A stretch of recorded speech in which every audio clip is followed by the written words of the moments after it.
So it's really difficult to summarize my work because it's more than 20 years of production, and I try to make a new artwork every day. So it's a everyday practice.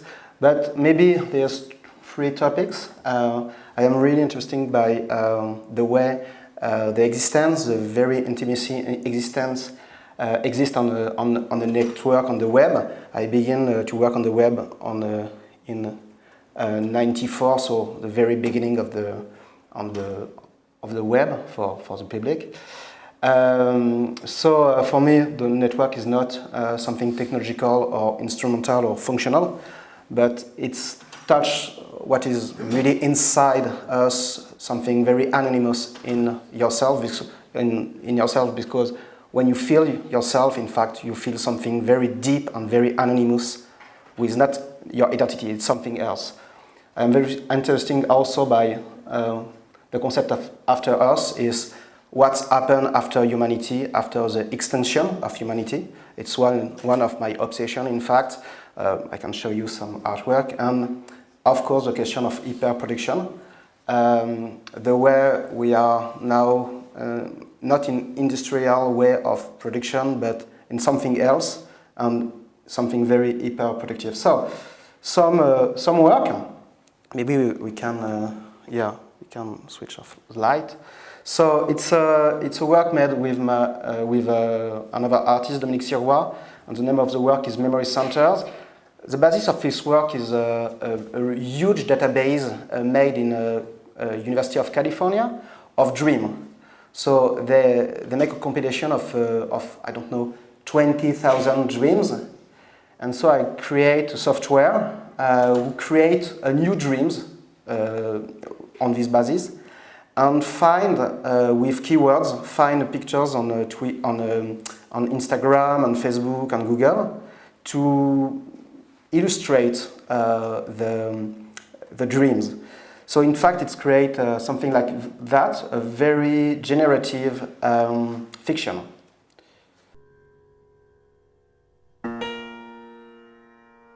Now we are on the streets. So what you can listen is what you can hear is au maximum a speech scientist who said the dreams, in fact.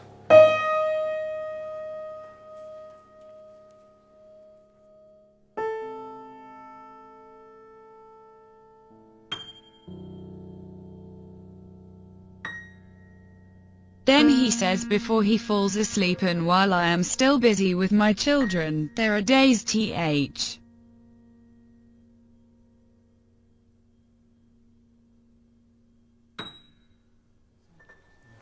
Okay, the next project is Telefossils. It's made also with Dominique Sirois. I work a lot with this artist. So it was a Beijing version made in a gallery in Chatonsky district. It's the district of galleries in Beijing. So the project is more about the extension of humanity. And the real question for us in this project is if the humanity disappear and no human are on Earth, what is the fossils of humanity, in fact? And if, I don't know, another species come on the Earth, he find a lot of stuff, a lot of objects, a million of iPhones, and what can he think about what we was, in fact? So it's like, the future fossilization of humanity. So we make a very huge project. It's just some part of this project, and huge scale sculptures. Another project, it's more about hyper production. The name of the project is Capture, is a generative rock band. Everybody in this room download MP3 movie on the web, and as you know, since maybe 10 years, the cultural industries say to us they will die, in fact, because of us, because we download everything, we store the media. So Capture is like ironic solution of this economical problem. It's a rock band who produce every day, every hour, every minute, new songs, new pictures, new video, new text. So if you download something, in fact, you can't go after capture because he is faster than you. So for people who know that, it's more something like an accelerationist rock band. So the idea is if we are really, really quick, in fact, we can be after the capitalism, but inside the capitalism. So I just want to put a song.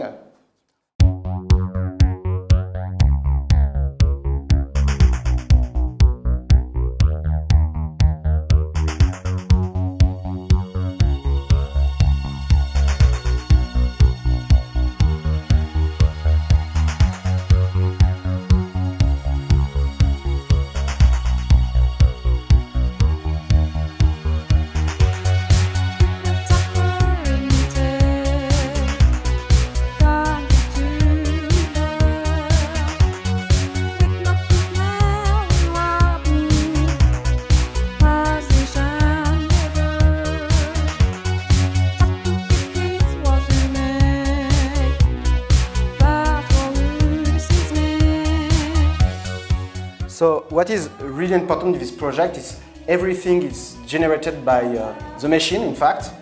The voice you listen is a speech synthesis. We find some word on internet. The music, the composition is made by the machine also. And it's a research creation program in Canada. And right now we work a lot with neural network deep learning machine, and we have a project with Google to develop this project with another research group in Google named Magenta. So we made this project with Google now. I think that's it. Yeah. Okay. It's you. So, hello. So my name is Goliath. That's my real name. I'm going to show. I'm a designer, product designer, object designer, because I don't work that much with industry. So I work around. How would I define around the stages of objects? How the use of an object is less left open for the users to play with it, or to imagine with it, or to create with it, or to even imagine how they could use it. It's nearly at the point where I don't have to, as a designer, to say what the object would be used for. Well, that's where I want to get to, but not there yet. So, for example, this is a lamp.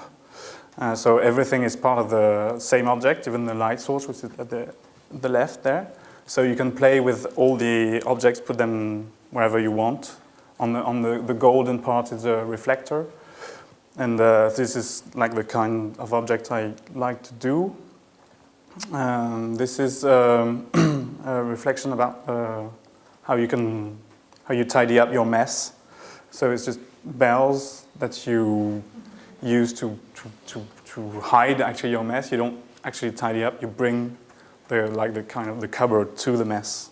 So I actually spoke to, because you can buy these in France and some few other countries, and I spoke to a guy who sold them in a shop, and he told me that he would sell them. This is an object that doesn't quite work commercially, but he told me he sold them as a mini bar. So the big bell is for the bottles, the medium bell is for the shakers and stuff, and the small one for the glasses. So everyone can actually use them as they want. This is the open use object. So I just show you a few projects, and you can go to see on my website all the other projects. I work as well for the luxury industry. And so this picture is not actually a project. It's actually where we met with Grégory. This is my studio in Japan, in Kyoto, because that's where we met. It's another residency. So when I met Grégory, he would come to my studio and see all these drawings I would make all day, because I actually went to Japan to work on this notion of open object, because the traditional houses in Japan are actually, they're not really houses, they're furniture. They're a big piece of furniture with open use, because the rooms are not how you say destiné. Sorry for I'm losing my words. The goals. Yeah, there's no goals. Like the house is like a flat ground, and you can just live where you just put a mattress and it becomes a room, or you put a table, it becomes where you drink tea. So that was very interesting for me, and I started drawing a lot around this. Then Grégory came because we were in Japan at the same time. So that's where we met. It was a very, very nice place. Very big villa in Kyoto. And make you dream a bit. And okay, now you can talk about. Yeah, and at the same time, I work on a Zen garden, on the YNG Zen garden. It's a very famous garden in Kyoto, and very specific one. There's, I think, 15 rocks in this garden, but you can be everywhere in this garden, you just see 14 rocks. There's always one rock hid by another one. So it's very, of course, philosophical, because it means that you can't access to reality. But you can access to reality only by the lake of reality, in fact, because one part missing. So, of course, even if Goliath is a designer, we find something between us, because the question is what is the use, what is the function of the object? We are surrounded by all objects with a strong relation of causality between objects, and it seems very natural, but in fact it's a construction, a very deep construction. And when we move in the street, we integrate all this causality in our behavior. So ONG was very famous for artists because John Cage created a piece around his garden. Of course, David Hockney also worked on ONG.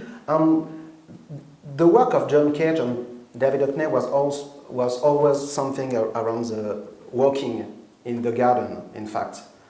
That it's not a perspective view,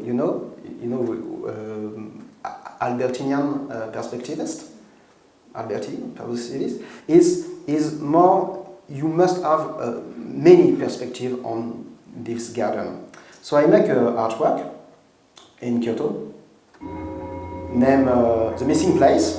So I use photogrammetry to scan the Royanji garden, and after I create a software who navigate automatically in this garden infinitely without harm. So what is interesting for me is that the machine can see everything, but we have no time in the human time of our existence to see what the machine can create and can see, in fact. So you just see a part of the garden, but the machine can exhaust the space. So this difference between the machine perception and the human perception is, for me, is really interesting. And so we met with Goliath on this kind of Japanese topics, and the work began between us. Yeah. Oh, I have to.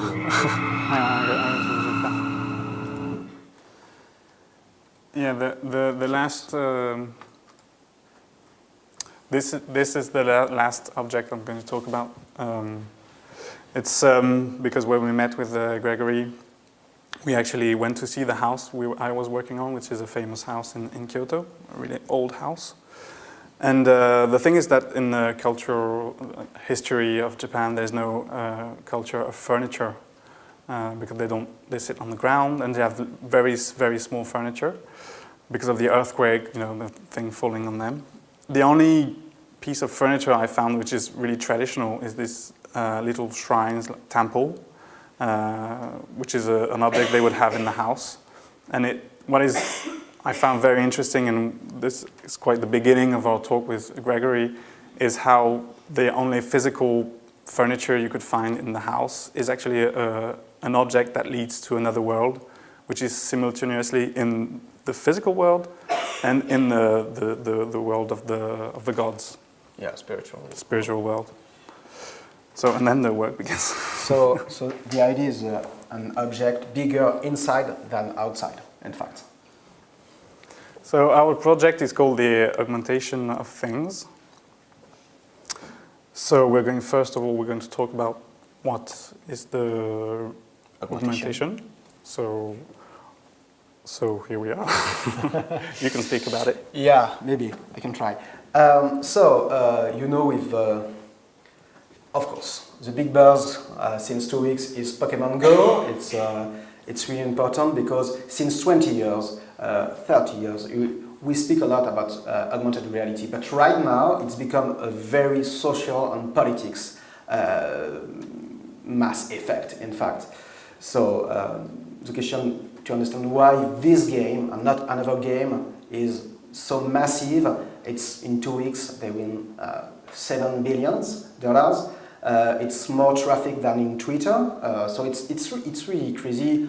Everybody saw this video where people run in Central Park to find a very rare Pokemon. So it's very, and so we think that traditionally digital and materiality are opposite. In fact, there's many books who say there's two worlds: the world of digital and the material world, and it's not the same world. It's a very Platonician, in fact, interpretation of the reality.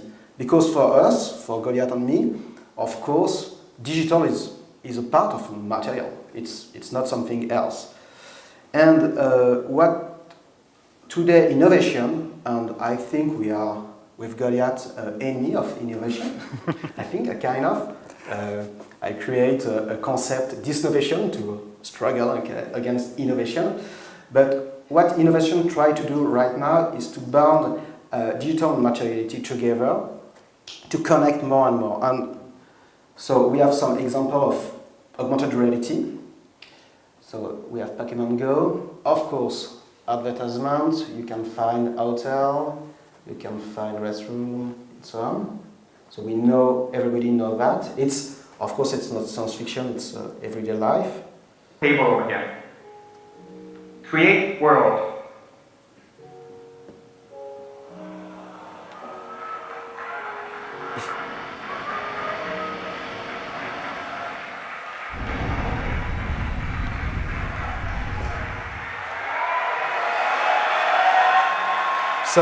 So of course, it's a Minecraft demo of HoloLens by Microsoft. What is very interesting in this installation is, of course, one person with a very specific glass, and so many people in the room who applaud and are very happy, but with all the distance between the people. So, of course, in this video, it's like, you know, it's in a Japanese house. It's an object bigger inside than outside. I don't know if you know these books named the Maison des Feuilles, the House of Leaf by. It's a book on this topic. So there is, of course, a lot of projects of augmented reality. It's more artistic augmented reality, and it's always the same stuff. In fact, you have a marker, and you have something, a reality. In fact, you have the reality, and you put on reality something else. But the real question is, in fact, augmentation of reality is only on pre-existent reality. Is reality as we know this reality, nothing else. Mm-hmm. Thank you. So the base, the core of our project is what we asked each other: is can we create realities for digital augmentation? Meaning, can we create physical objects that would accept or that would be completed or that would be finished by an augmentation. Whereas the traditional augmentation is just put on something existing, pre-existing. We're trying to actually draw objects of shapes and models of what could be the physicality behind or next to the augmented reality. So the big trick here, in technologically speaking, is because augmented reality is put on something. What we actually would like to do most is put in something, the augmented reality in something. So the first objects we're drawing or we're conceiving with Grégory are actually how to build a space could accept augmented reality, but it's actually a whole. So as an industrial designer, a product designer, I'm actually designing objects whose function is to carry like a void, so they could accept augmented reality. So these first like drafts where we've been drawing, because we've been here for 3 weeks, so the project is like ongoing. So we're speaking a lot, drawing, experimenting. So this is a part of where we are now, the project. So this is a 3D visualization of one of an object we could do. We're probably going to do. So as I said, it's like the question is for me and for us, I think, is to say this object is a artistic project, but this object is actually functional because it has a purpose of the augmented reality. So for me, who's designing functional objects, and the question of the open object is totally in that focus. Yeah. Maybe I can add something. If we think about that, it's really complex because, of course, all the technical objects, and here there's only technical objects, are very, very deep causalities, very deep functionalities, and we integrate in our bodies all these functionalities. In fact, when you are on the subway, or on the street, and you see somebody with a strange behavior, somebody looking into the glass and look at him and kiss him, and you feel that he's really mad, and you detect a madman very quickly because of the gap between the function and the way the body moving. So if we create object with a function, but the function is only to put digital inside, it modifies the way the body moving and all the causality of the world, in fact. It's something like that. Why not? So yes, we have to work on these objects. We have a triple mode of existence. So we have the object, the one you've seen. We have the digital. No, that's not the right word. Digital meeting of both of them, yeah. And just the augmentation alone. So the three modes. Because of course you can see the object alone, you can see the digital alone, and you can see the connection between object and digital. And what we try to do with Goliath is every object, every mode of existence must be interesting, in fact. Not only the augmentation, but also if you see the object without augmentation, it must be interesting. Yes. So this is like a draft of what you've seen the object. This is not actually the augmentation, but it's a draft of what it could be or how it would go.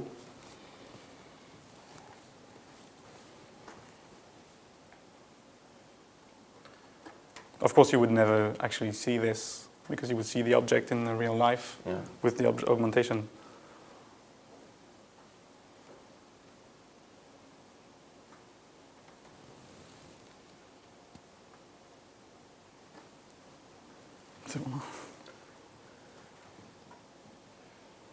Goes on for a while. Yeah. Okay, yeah. No, this is an interesting picture because the interesting thing is for us French and is to come here and see things that belong here. We went walking with Frances in the Kari beach and discovered this black sand on this huge beach. Mm-hmm. So that is an example. We want to texture our objects with this sand. Like, it won't actually be this sand, but it would be great if it could be. But meaning that we are also influenced by the context of what we see here, and we want the projects that we do here to have a meaning, that they can be contextualized in here, in the country. Yeah, I'm agree. So these are actually the draft again of it's only draft, in fact. of the augmentation alone. So what you would see inside the object. So it's kind of a mix between animal, mineral, fluids, rocks, whatever. Yeah. We don't actually know, but it's living. It's a living matter. Doesn't look like something we know, something we've experienced before. Well, that's what we're trying to achieve anyway. Mm-hmm. There's another one afterwards. Yeah.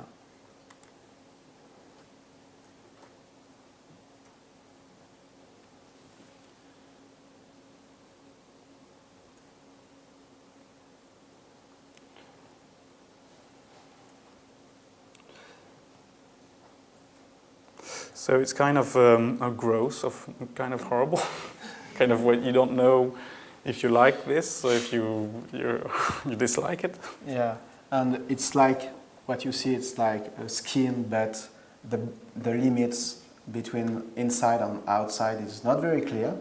The status of what you see is not very clear. And why we research in this way, it's because we want to find a very specific aesthetic of digital, in fact. It's create something you can create with something else. Also because the frontier between what is human, what is not human, animals are not very clear. You know, all the contemporary discussion about the place of animal, of the earth, of everything.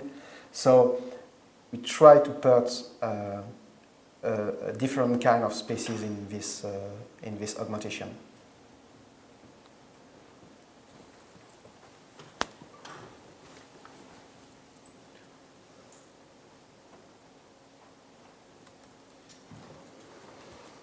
Oh yeah, so actually this is all the where we're at the moment. Well, this is nearly the end of the presentation. So this is the little mock-ups we're doing now of the objects. So you can see the texture. So this actually is a small model, but the object would be actually my size, average. And so you can see the texture, which is actually sand. It's not sand from the beach, but it's sand I bought in a shop. But the texture is, what we saw on the beach, and that is what we're trying to do. And there are more shapes coming. This is like another one we're working on, more, because the first one is, you can put it anywhere. The second one is more around the architecture, where we're experimenting on different kinds of situation, of context as well. So this one would be more around architecture, or some things that actually you could look in it and see a bigger space inside it. And, well, that's it. Working on this. Yeah, and of course the research changed a lot in 3 weeks, and we think with Goliath to not only to create some objects, but also environment, complete experience, because we can imagine, I don't know, apartment just for augmentation. So all the stuff in the apartment is for augmentation. So when you enter in this apartment, something missing. And what is interesting me is to see something and to feel that something missing. Something is not here, in fact. And that absence is is not negative, in fact, is a positive fact of the space. So yeah. So I don't know if you want to add something. No, it's finished. So the relationship between art and design, it's really difficult to explain, but I think it's more what is the function of the object, in fact, because between art and design we have two different, very different ways to think the materiality and the object. For designer, I think, but it's under your control, I think that it's more what is the instrumentality, the functionality, what is the use of the object, and for the artist, I don't know what is it exactly. It's really difficult to define. Maybe because I am one artist, so it's difficult to explain. But it's not the functionality. That's why maybe when we ask to understand artwork, it's something strange to ask. Okay, thanks. Thank you.